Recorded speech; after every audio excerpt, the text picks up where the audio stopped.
Hi అండి. అందరికీ నమస్తే. వెల్కమ్ బ్యాక్ టు మన మామ్స్ కిచెన్. ఈరోజు మన మామ్స్ కిచెన్‌లో ఒక మంచి బ్రేక్‌ఫాస్ట్ రెసిపీతో మీ ముందుకొచ్చాను. అదేంటంటే ఓన్లీ 1 కప్పు రైస్ ఫ్లోర్‌తో క్రిస్పీగా దోసలు ఎలా ప్రిపేర్ చేయాలో చూపించబోతున్నాను.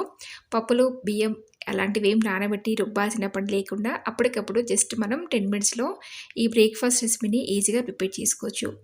చాలా టేస్టీగా ఉండే ఈ బ్రేక్‌ఫాస్ట్ రెసిపీని ఎలా ప్రిపేర్ చేయాలో లేట్ చేయకుండా చూసేద్దాం పదండి.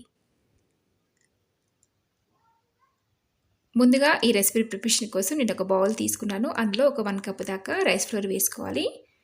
అలాగే ఇందులో ఒక హాఫ్ టేబుల్ స్పూన్ దాకా జీలకర్ర, అలాగే టేస్ట్ తగినంతగా సాల్ట్ వేసేసుకొని ఒక 1 కప్ దాకా వాటర్ వేసుకొని బాగా మిక్స్ చేసుకోవాలి.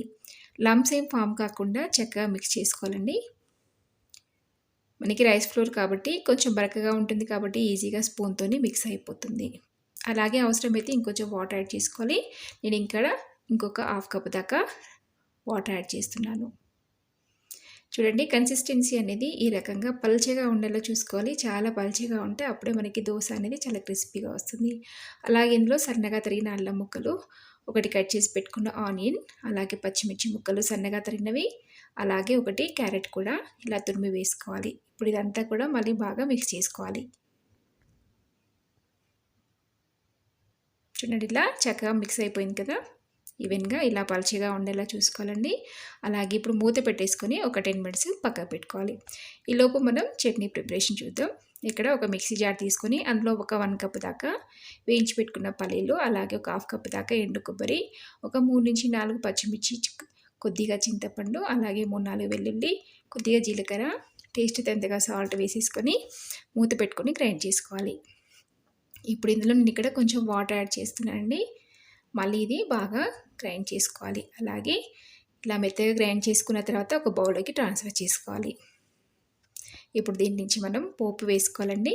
పోపులోని కొంచెం ఆయిల్, అలాగే జీలకర్ర, కొద్దిగా ఆవాలు, 2 ఎండుమిర్చి, కరివేపాకు వేసేసి పోపు పెట్టుకొని ఇందులోకి వేసేసుకోవాలి. ఇప్పుడు ఇది పక్కకు పెట్టేసుకొని స్టవ్ ఆన్ చేసి ఒక ప్యాన్ పెట్టుకొని ప్యాన్ వేడిన తర్వాత కొంచెం ఆయిల్ వేసేసుకొని మళ్ళీ ఇందాక మనం కలిపి పెట్టుకున్న పిండిని ఒకసారి మళ్ళీ బాగా మిక్స్ చేసేసుకొని ఇలా దోసల్లా వేసుకోవాలి. ఎక్కడ గ్యాప్స్ లేకుండా మొత్తం ఫిల్ చేసేసుకోవాలి. మనకి పక్కకు పెట్టినప్పుడు కొంచెం హార్డ్గా అనిపిస్తే పిండిని ఇంకొంచెం వాటర్ యాడ్ చేసుకొని మళ్ళీ మిక్స్ చేసేసుకోవచ్చు. ఎందుకంటే పిండి నానిన తర్వాత కొంచెం హార్డ్గా అవుతుంది కాబట్టి కొంచెం వాటర్ యాడ్ చేసుకోవచ్చు. ఇప్పుడు దీని మీద కొంచెం ఆయిల్ వేసేసుకొని చక్కగా రోస్ట్ చేసుకోవాలి. ఒక సైడ్ మనకి రోస్ట్ అయితే సరిపోతుంది. టర్న్ చేసి రోస్ట్ చేయాల్సిన అవసరం లేకుండా వన్ సైడ్ చక్కగా రోస్ట్ చేసేసుకుంటే చూడండి, చక్కగా రోస్ట్ అయిపోయింది కదా. ఇప్పుడు మనం ఇది ఒక ప్లేట్లోకి తీసేసుకోవాలి. చాలా టేస్టీగా ఉంటుందండి అండ్ చాలా ఈజీగా అయిపోతుంది. డెఫినెట్గా మీరు కూడా ట్రై చేయండి.